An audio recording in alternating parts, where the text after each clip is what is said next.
പലപ്പോഴും ഇന്നസെന്റ് ആണ് ആ ബസ് ഓടിച്ചിരുന്നത്. ആ, ഇന്നസെന്റ് ബസ് ഓടിക്കുന്നത് എനിക്ക് അറിയുന്ന അപ്പോഴാ. ഇന്നസെന്റ് വണ്ടി ഓടിക്കാൻ അറിയാം. അതെ, ഈ ബസ് പുള്ളി ഓടിക്കുന്ന സീനുകൾ ഉണ്ടല്ലോ, അതെ, അല്ലാതെ CG ഒന്നും അല്ല. അതെ. 19 ദിവസമാണ് സന്മനസ്സുകളുടെ സമാധാനതല സിനിമ ഷൂട്ട് ചെയ്തിരിക്കുന്നത്.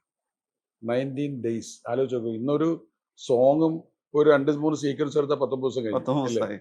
21 ദിവസം കൊണ്ടാണ് വരവേൽപ്പ് എന്നുള്ള സിനിമ പൂർണ്ണമായിട്ട് എടുത്തത്. അതിൽ ഫൈറ്റ് ബസ്സും ഉണ്ട്, ഫൈറ്റും ഫൈറ്റ് പാട്ട് എല്ലാം ഉണ്ട്. കത്തിക്കലത്. കാരണം അന്നത്തെ സാഹചര്യം എങ്ങനെയായിരുന്നു? ഒന്നാമത് കുറച്ച് പേരേ ഉള്ളൂ ക്രൂവില്. പിന്നെ കാരവൻ ഒന്നുമില്ല. ഒരു 4-5 കാർ ഉണ്ടാവും. എല്ലാവരും ലൊക്കേഷനിൽ ഒരേപോലെ വരുന്നവരാണ്. മനസ്സിലായില്ലേ? അപ്പം പിന്നെ സമയക്രമത്തിന്റെ ഒരു സമയക്രമം കാലത്ത് തന്നെ എല്ലാവരും കയറും. ഇപ്പം ഉം. വരവേൽപ്പിനെ സംബന്ധിച്ചിടത്തോളം രാവിലെ ആ ബസ് ഞങ്ങൾ വാങ്ങി സ്വന്തമായിട്ട്. ആ, പ്രൊഡ്യൂസർ വാങ്ങി. അപ്പോൾ ആ ബസ് അവിടെ ഇട്ടിട്ടുണ്ടാവും. അപ്പോൾ ബസ്സിനും ബസ് സ്റ്റോപ്പിലൊക്കെ ആയിരിക്കും സീന്. മോഹൻലാലടക്കം ഞങ്ങളടക്കം എല്ലാവരും ആ ബസ്സിലാണ് കയറുന്നത്. പലപ്പോഴും ഇന്നസെന്റ് ആണ് ആ ബസ് ഓടിച്ചിരുന്നത്. ആ, ഇന്നസെന്റ് ബസ് ഓടിക്കുന്നത് എനിക്ക് അറിയുന്ന അപ്പോഴാ. ഇന്നസെന്റ് വണ്ടി ഓടിക്കാൻ അറിയാം. അതെ, ഈ ബസ് പുള്ളി ഓടിക്കുന്ന സീനുകൾ ഉണ്ടല്ലോ, അതെ, അല്ലാതെ CG ഒന്നും അല്ല. അതെ, അതെ. അപ്പൊ ഇന്നസെന്റ് തന്നെ ഓടിക്കും പലപ്പോഴും. ആ, ഞങ്ങളെല്ലാവരും ചിലപ്പോൾ ഒരു ആൾത്തറ കാണും. ആ. നമുക്കൊരു മിനിറ്റ് മറ്റേ സീൻ കൂടി എടുക്കാം. അപ്പൊ ആ സീനുള്ള ആർട്ടിസ്റ്റ് ഇതിലുണ്ട്. ശങ്കരാടിന്റെ ഇതിൽ ബസ്സാണ് കാരവൻ. ബസ്സാണ് കാരവൻ.